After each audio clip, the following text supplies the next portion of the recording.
This conference will now be recorded. Hi, I'm Kate Cordell. Thanks for joining me as we talk about measuring and communicating progress and outcomes for improved success. For disclosures, I'm Managing Director of Mental Health Data Alliance and co-founder of OPICA. I am also an assistant professor at the University of Kentucky Center for Innovation in Population Health. Today's learning objectives are to calculate 3 measures of progress based on an assessment taken during behavioral health care, to identify matching strength to build for every need to address for a student, and to describe 3 visualization techniques for communicating to students and caregivers on progress. So in my work, I have a few goals that I am trying to achieve. I would like to improve the use of information to support person-centered care. I'm super passionate about identifying what works for whom, and I want to evaluate when families and children are improving in care, or help evaluate. And I'm developing a success-focused artificial intelligence, or SFAI, that hopes to identify when good decisions are made in care and reinforce good decisions so that we regress to the best rather than regressing to the mean. And we improve those decisions over time in a person-centered care manner, helping to reduce institutional bias. Those are some of my goals in the work that I do.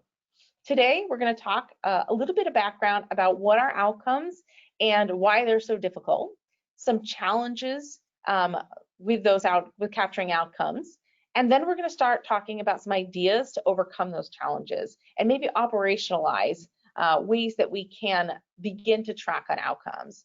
We're going to talk about an example D story, and we're going to measure progress at the individual level, and we're going to see some examples for communicating that progress. And then we're going to look at it at the class level and the group level, the system and the district level.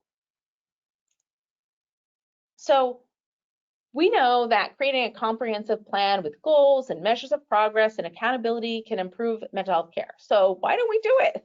Since the Patient Protection Affordability Act, there's been a lot more pressure to begin to evidence outcomes and to show progress, but it's just so difficult. Surveys, questionnaires, and assessments are the only tool that really we can use in behavioral health and mental health care, but there's little evidence that these tools can perform well. There are a number of challenges with using these tools in care. We also know that routine outcomes monitoring is valuable. So monitoring outcomes and then communicating those back to people helps improve those outcomes. Numerous studies have shown that even and especially for people who are not responding to treatment, who are off track, this works extremely well. Again, more reason we should put more effort into tracking outcomes and communicating progress. So why don't we? Well, there's a number of challenges. Most assessments that we use are diagnostic tools or measure process and fidelity. They're designed to be used once. They're not designed to be looked at over time as means of an outcome. There are a small number of nationally endorsed quality measures for addressing mental health and substance use. And because of this, there's very little evidence from outcomes over time in practice. It's very difficult to identify evidence-based practices because we have such challenges in measuring outcomes and improvements in outcomes. So if assessments are the only tool that we really have for measuring outcomes, and assessments were made used for research, how are we supposed to implement these in practice? We are taking a tool that was not developed for us in practice, and we must modify it or use it in a way that serves practice. So while research implements measures for the sake of research, practice should implement measures for the sake of practice. So other challenges is that when we use assessments, if they're not done in a carefully designed research study under careful guidance of a PI, of a principal investigator, and they're done in practice, there's a lot more risk for false reporting. When surveys and assessments are self-administered, folks may not feel like it's worth their time. They don't know how it'll be used. They don't figure it'll be used, and they'll just straight line or satisfy the assessment by answering as quickly as possible. When assessments are interviewed, so the staff or the clinician is interviewing the person, the student, the parent, uh, and the student may feel pressure to answer in particular ways to satisfy norms or to satisfy the interviewer. And then respondent and staffs may want to have the assessment filled out in certain ways to meet eligibility criteria or to show progress or feel like they show progress. And this may not always represent the true state or the true status for those folks. And so it reduces the utility of these assessments to show true progress. Another challenge is that there are challenges with attitudes toward assessments, both from the side of the professional staff and the side of the children and families. They're seen as burdensome. Many of them have a cost, not just from administration, but an actual cost to use them. They can be time consuming. They provide little utility for care. They're kind of this just a requirement I have to do. They're judgy. They're not relevant. They're boring. They can create fear, like, how will this be used against me if I answer this? If I write this down, will I get labeled? Or from the staff side, if I ask this question, they answer a certain way, what will that mean? What will the consequence be of knowing this information? What will I have to do with this information? They are subjective, and as we discussed, they can be inaccurate because they can be falsified. So, so how do we address all of these challenges and move forward knowing this is really the only tool we have? It's not the best tool, and until, you know, chips are implanted in our brains, which could be soon, but probably not in the next 10 years for the most part. How are we going to use assessments until that point? How are we going to use assessments and questionnaires to help convert this information into outcomes, and not only into outcomes, into person-centered care tools? Okay, so here are some steps to doing that. Outcomes are captured through reassessment, not through assessment, through reassessment. So we need to choose and find assessments that are going to be assessed and reassessed, okay? And we want to choose a balance of questions that are going to ask about different areas of a person's life, that ask about strength and need and circumstance. And we'll talk about what each of those types of questions are. And we're going to categorize each of those questions. When I look through our assessment, we're going to categorize each of those questions. Is it asking about a need, a strength? Is it support? Is this a preference? Is this a circumstance? Is this a past behavior? We're going to look through each of those questions and begin to categorize what the questions are. We're going to eliminate questions that don't have anything to do with what we're trying to do. So some assessments may have questions on there that really were there for research and they're not valuable to us in practice. So if we have the liberty to, we will eliminate questions that that only cause burden. And then we're going to create accessible language. Even if it's a staff administered assessment, we're going to create accessible language for children and families so we can communicate progress on those questions. And then we're going to communicate that progress in engaging ways. All right, so let's step through how to do that. First, gather all of the assessments that you're using or that you want to use and categorize each question to one of these 10 categories. Read each question. I'll come back to this in just a moment. Well, I'll stay here. So read each question and identify, is this question a need? Is it a strength? Is it a traumatic experience like the ACEs? Is it talking about a past behavior, like long past behavior? If there was a former suicide attempt or overdose, and it was years ago, is this a past behavior we really need to keep in mind, but we know it's not going to change? Is it a support need or a caregiver need, a support caregiver resource? Is this a goal of care? Is this about satisfaction in care? Is this a preference, or is this a circumstance? So all the questions should fit into these 10 categories. And now we're going to identify which of these questions we expect to change over time while in care. So needs can be reduced, and so they can be outcomes. Strengths can be built. They can also be outcomes. Traumatic experiences are not modifiable if they are in the past. But if you're working in an environment such as child welfare where safety is a concern, and traumatic experiences can occur or reoccur, then they are preventable. So they can potentially be an outcome, but for the most part, they will not be an outcome. Past behaviors are not modifiable and they are not your outcomes. Support needs can be reduced. Support resources can be built. Goals can be achieved. Satisfaction can be improved. And preferences and circumstances help contextualize the care, but they are not part of your outcomes. So now that we have our assessments and we've looked at all the questions, we've identified which questions can change over time and which ones can't. We're going to focus our outcomes on only those that we expect to change. That's step one. So here's an example of the difference between a need and a strength question. So again, we're going to read the question aloud. If the question is, in the past week, how many times did you feel so angry that you exploded? Well, this might be a need, and we're going to give it a moniker, anger control, right? We're going to give it an anchor, a term. So we're going to categorize the need and give it anger control. If the question was, in the past week, how many times when something went wrong, were you able to calm yourself down so that you did not explode? Well, now we're talking about skills for calming, and that's a strength. And so we're going to call that a skill or a strength, and we're going to give it the moniker frustration management. Okay, so we've gone through all of our questions, we've identified what type they are, and we've given them an anchor term. That's the next step.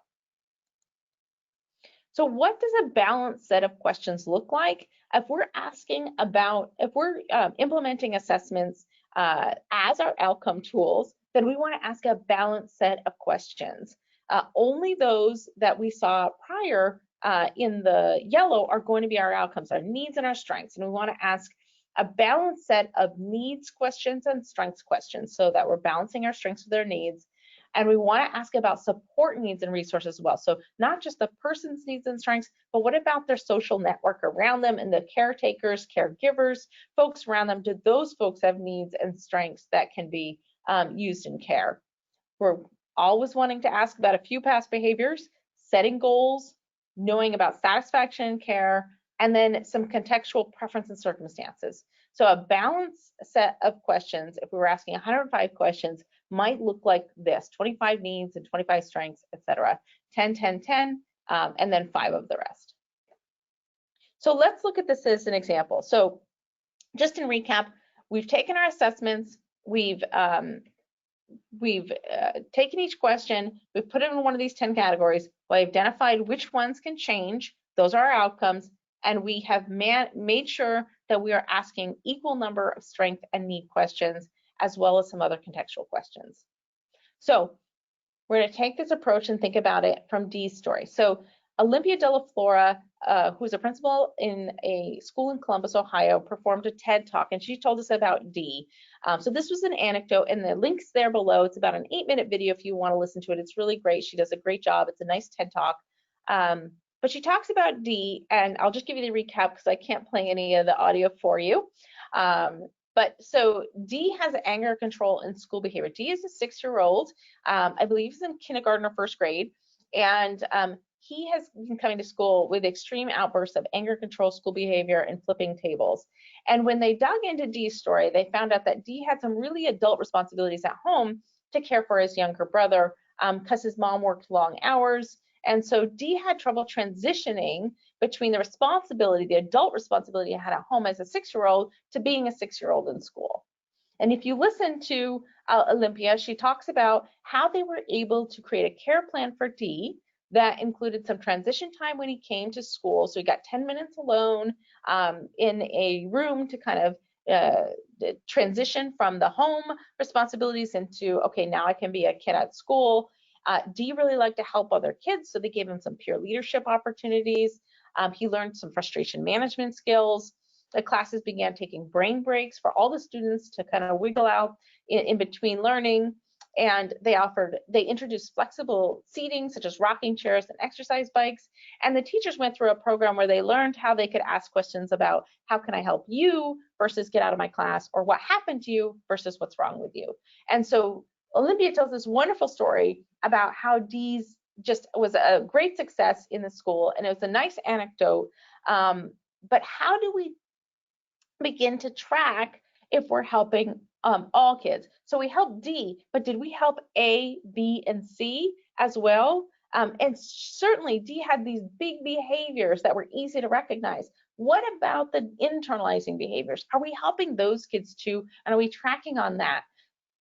So while this was a great anecdote, how can we operationalize what we did for D and know where we are doing well and where we can improve as a school for all kids? Okay, so here comes the next tool in the tool belt, a story map.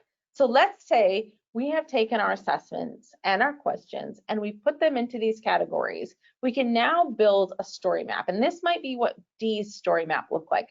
We have all of the questions categorized so they can be slotted into these different areas of the story map. So over here on the left, we have our items that are not modifiable. So these are your underlying items, perhaps your ACEs. And so in D story, maybe you had some neglect and there was some caregiver disruption. On the other side, on the far right side in the periphery, we have our background needs. These are also not outcomes. So on the left and the right, these are not our outcomes. These are things that contextualize our story, but we're not tracking change on these over time. And this is one of the reasons why assessments aren't so good. It's because they mix and match all these things that can and can't change. Well, we're separating those out. We're building a story and we're separating out what can't change. So on the right, we have our background needs. So in the story about D, she talked about him flipping tables, and while he wasn't directly aggressive toward other children could have gotten hurt. So we have a low score for danger to others, something to keep in mind, but not something we're directly addressing because D isn't trying to hurt other kids. There's some social functioning, although he has some good social functioning once he acclimates to his environment. There is some social functioning, and then there's, I think they describe some running away where he doesn't run off the campus, but he does run out of the classroom and around, and so they have to kind of locate him. So the running away again isn't something we're directly targeting. It's something we got to keep in mind, but it's not part of the care plan. So those are what's on the periphery. And now here in the middle are those needs that we identified, needs for focus, and our strengths that we identified, those strengths questions. These are strengths to use and build.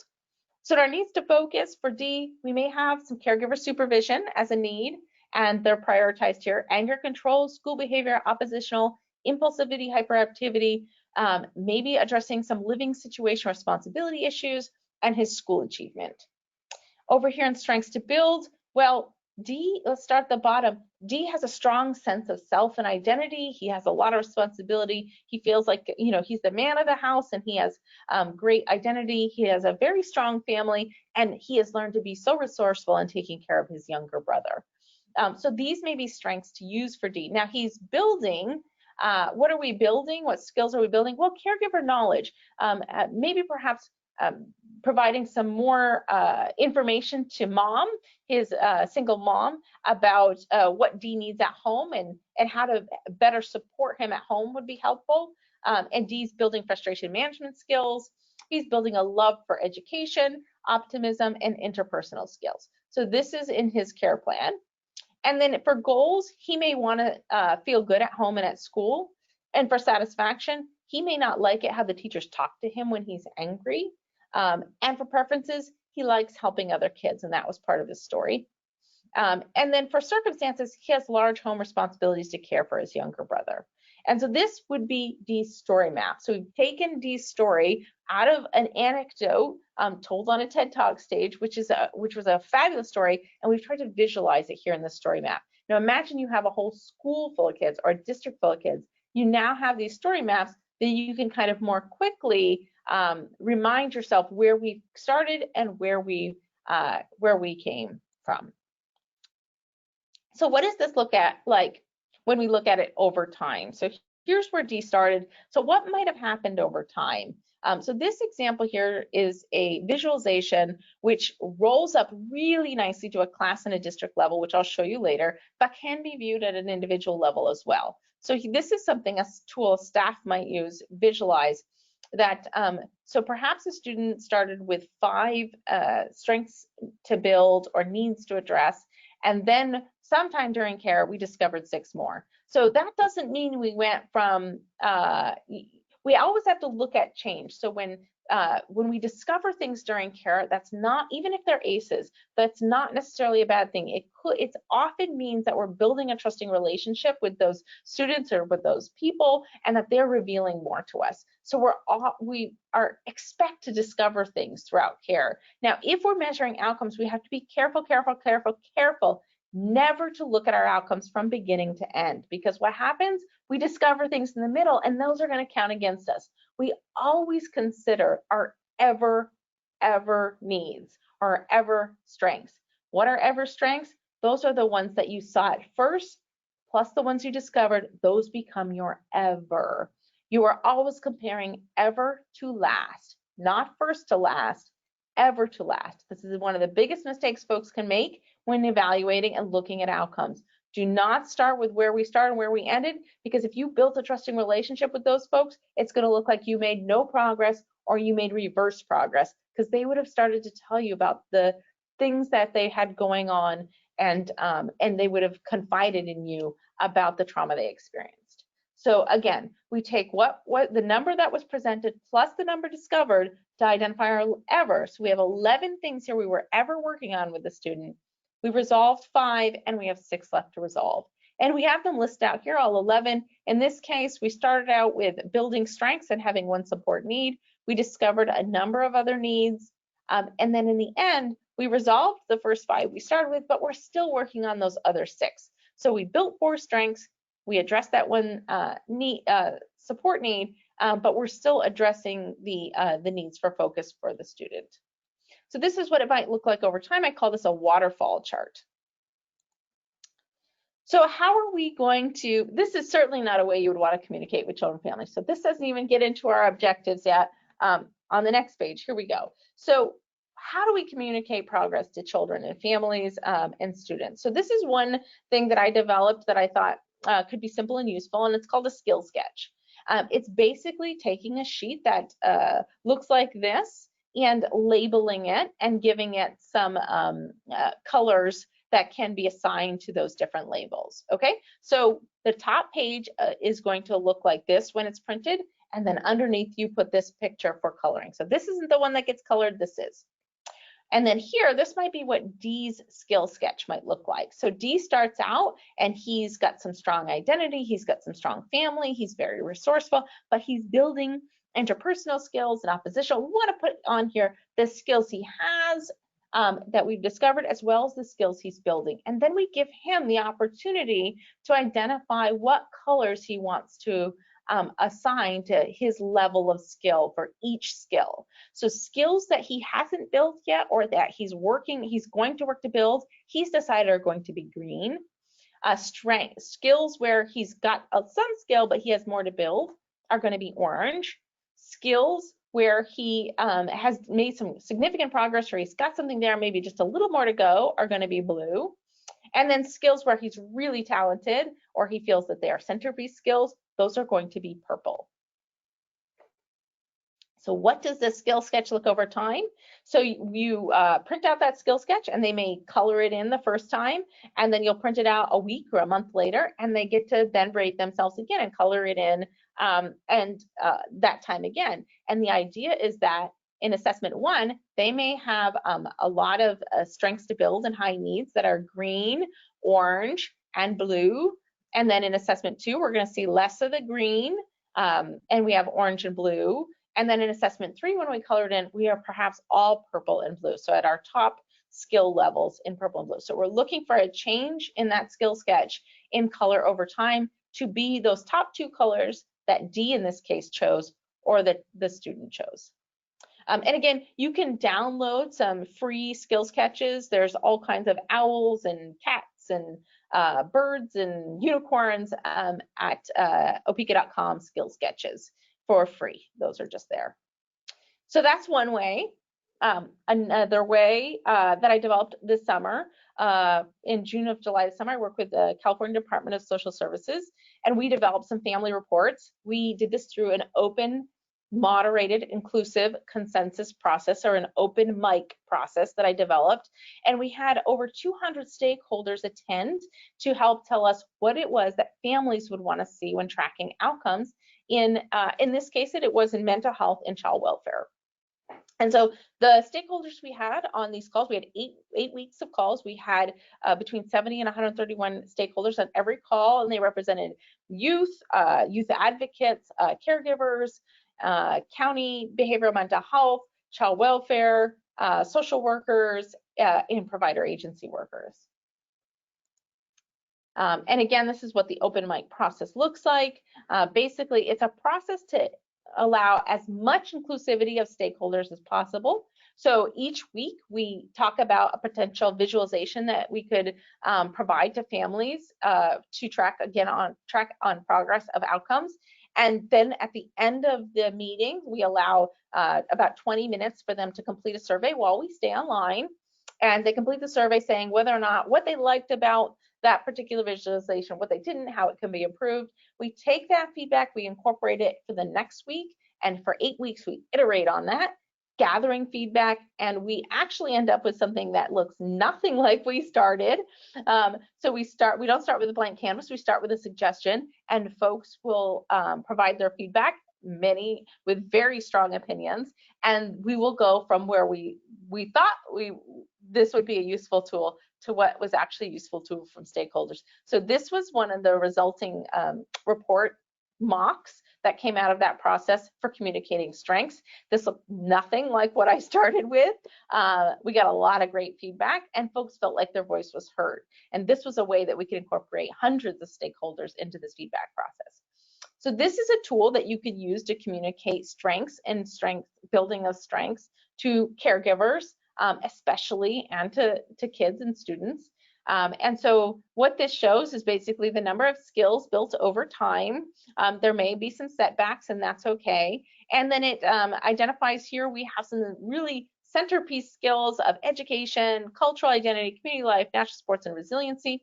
This works really well, and it was designed to be, this particular report was designed to work with the child adolescent needs and strengths assessment, but it's not limited to that assessment. It could be used with any assessment if we follow the steps that were presented earlier in identifying the types of questions and whether or not they can be outcomes. Are these skills that we can build and things that we expect to change, or these circumstances and traumatic experiences and past behaviors?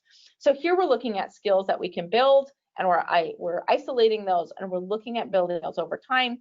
And we're showing these flowers going from budding a flower to opening flower into full open sunflower. We went through a lot of different options for these icons, and this was what the group finally settled on. So we can see we have 5 top strengths, and we're continuing to build 3. And we have an area for notes here where either you can take notes or you can provide notes to the caregivers, parents, and students. Here's what it might look like from a needs. So here's strengths. So we're following our strengths, and we're talking about what those strengths are. We had some children and youth provide feedback on wanting some descriptions here about what these meant, especially natural supports. That's not a word that maybe you hear very often. Interpersonal skills, a youth might need a definition on that. For needs, however, we felt that the needs should really be defined by an adult rather than written out in this way, because some of the terms can require more than you could put on a piece of paper very easily and might require some more contextualizing for the youth. So we don't have the terms on here, although the definitions, although we encourage the folks to provide those definitions in words and communicating with kids and families. What we do have on here is a space for notes and drawings, and this is to show how important their voice is, so there's a place they can capture their voice and how they're feeling about these needs. So this is an idea of tracking needs, and the idea is that needs are supposed to move from bottom to top. They always stay on this report, and you want to move them into the gold box up here. So for these are the needs where we've reached our goal, we've built skill, and we've reduced the need for these anxiety, adjustment to trauma, depression, and sleep. We're still working on these here. So you saw in the strengths report, there was not a watering can, but here in the needs there is. So when there's a high need, we're watering, then we're budding, and then we're a full flower. We also built a report that's very similar on the caregiver needs and resources. And again, caregivers may have strengths, and so those are at the caregiver strengths here at the top. And then caregiver needs are here, areas of need are here at the bottom. And again, we have the description, a little summary of how we're doing, and that key so you can see, okay, but it's really quick to see. We're still working on residential stability. We've made progress on medical, physical, and mental health. We're doing really well on supervision now. So this is how you would read these reports for caregivers and for kids and students if that was something you wanted to implement. Now, we have functional specifications for these reports if you want to implement them in your electronic health record that we can provide. So if you want to just email me, and my email is at the end, I'll be happy to provide you the functional specification if you would like to implement a report like this. Okay, so as I mentioned earlier, that one waterfall tool that we looked at for one person rolls up into a class and a school and a district review. And this is where the magic happens. This is where we begin to identify if we are providing person-centered care and for who we're serving well and for who we're not serving well. Under what circumstances are we excelling and under what circumstances are we not excelling? There's more than what I'm showing you here today. This is just the kind of one of the tools that I developed. There's more that dig more specifically into how we're gonna, who we're serving well and who we're not serving well. We'll start with this today.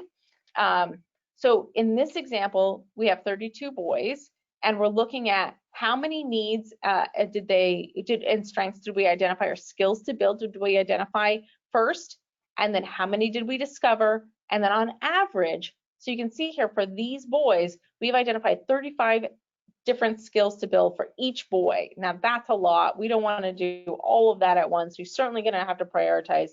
And as you saw in the report a few slides ago, there's an area for other needs. So we're only focusing on the needs in progress, which don't have to be all of the needs. These are just where we're focusing building skill currently. So this is where we can identify what we're working on with the most kiddos and where we're doing well. So if we look over here, what we can see, and this is on average, we're resolving 19 of the skills we're addressing. Well, which 19 are those? So this is identifying that school behavior, we're really good. Almost 80% are reducing the need to address school behavior for those kids where it's identified. Where we're not doing as well is perhaps in, let's see, where are we at here? Resourcefulness, building resourcefulness. And also we're not doing as well in addressing impulsivity and hyperactivity needs. So only 14.3% of those kids that have been identified with that need have had it resolved. So we can begin to talk about or start a conversation about why is it we're seeing that we are really good at addressing school behavior, but there's still a lot of impulsivity and hyperactivity, and we're not making as much progress on building resourcefulness strengths. What is it that we could do as a system to improve or help build these skills? Is there teacher training that we could do, staff training? Are there more resources we could bring into? Should we introduce, as you saw in Dee's story, should we introduce the bicycles or the brain brakes? And so this is where we can begin to look at as a system, where is it that we're making progress? If we looked at it at a district level, then we would roll it up into a lot more kiddos. So in this case, you can see it's the same idea. We just have a larger group. We can see that at the district level, we have 17 skills that we're addressing on average. We're finding 11 on average on the first assessment, 6 more for our 17. We're addressing 10, and then there's 7 left to address, or 7 that are not being addressed or unresolved. And if we look at where we're doing well district-wide with anger control, but we could benefit more from looking at how could we help with connecting kids with community life, and again, that resourcefulness skill. So we're seeing that resourcefulness being a problem in building at the class level. We're also seeing it at the district level. This may be something systemic. Resourcefulness, this is something that we should be good at, right? What is it? Why is it that we're not building skills for kiddos to become more resourceful? So that would be something to look into, an area of improvement. Okay, so this is the end of the road for today, but this is trying to operationalize what are generally tools that are viewed as burden that we have to do and make them useful.